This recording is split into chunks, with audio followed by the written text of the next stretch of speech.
Terima kasih Anda masih di Warta Istana. Pemirsa, salah satu manfaat sampah adalah mengubah limbahnya menjadi sumber energi listrik. Untuk itu, Wakil Presiden Yusuf Kala mengingatkan agar hal itu harus segera diwujudkan dan tidak lagi sekadar seremonial pidato.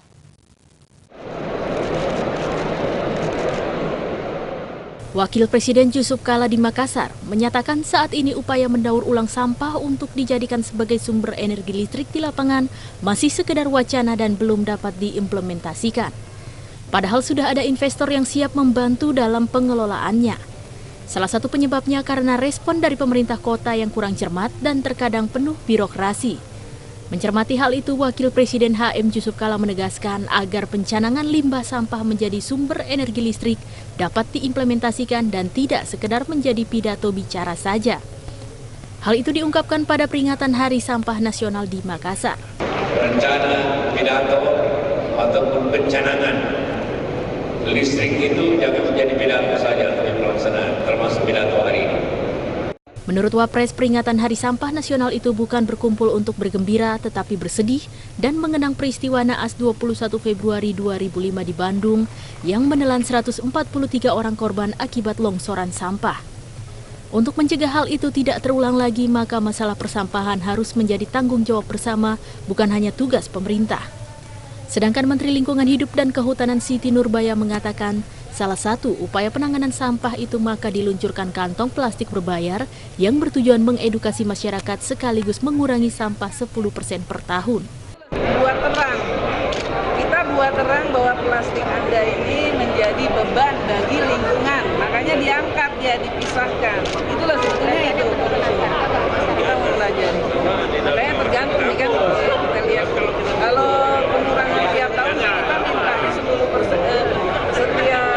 Setiap tahun turun 10% dari 64 juta sampah, turun 10%, turun 10% tiap tahun.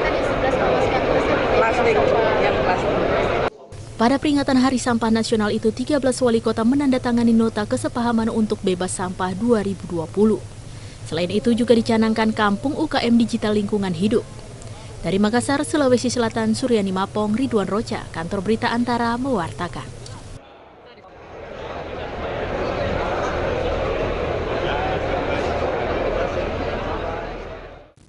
Pemirsa, di sela-sela perhelatan KTT luar biasa OKI, Presiden Joko Widodo sempat mengutarakan keinginannya kepada Menteri Luar Negeri Arab Saudi agar negara itu menambah kuota haji untuk Indonesia.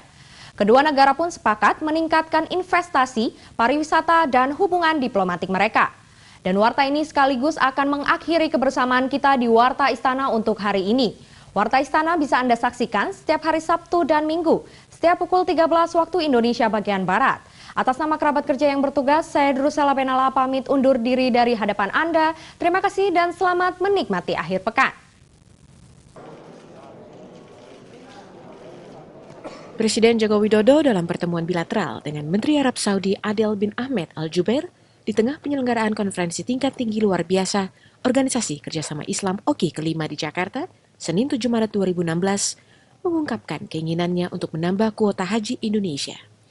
Wakil Menteri Luar Negeri Abdurrahman Muhammad Fakhir mewakili Presiden memberikan keterangan seusai pertemuan mengatakan keinginan ini akan dibahas lebih lanjut dengan Menteri Agama dan Pemerintah Arab Saudi pekan ini. Presiden menekankan lagi mengenai kesepakatan untuk meningkatkan kuota haji. Dan itu insya Allah dalam 2-3 hari ini Menteri Agama akan ke Saudi untuk menindaklanjuti kesepakatan penambahan kuota haji tersebut. Selain menaikkan kuota haji, Presiden Jokowi dan Menlu Ahmed sepakat meningkatkan investasi, pariwisata, dan hubungan diplomatik kedua negara. Terkait dengan KTT LB OKI ini, Indonesia meminta Arab agar lebih berperan dan berkomitmen mendukung adanya resolusi untuk kedaulatan Palestina dari penjajah Israel. Karena Arab memiliki latar belakang, kepentingan politik, dan ekonomi yang kuat. Dari Jakarta, Farah Khadijah, Subur Atmamiarja, Kantor Berita Antara, mewartakan.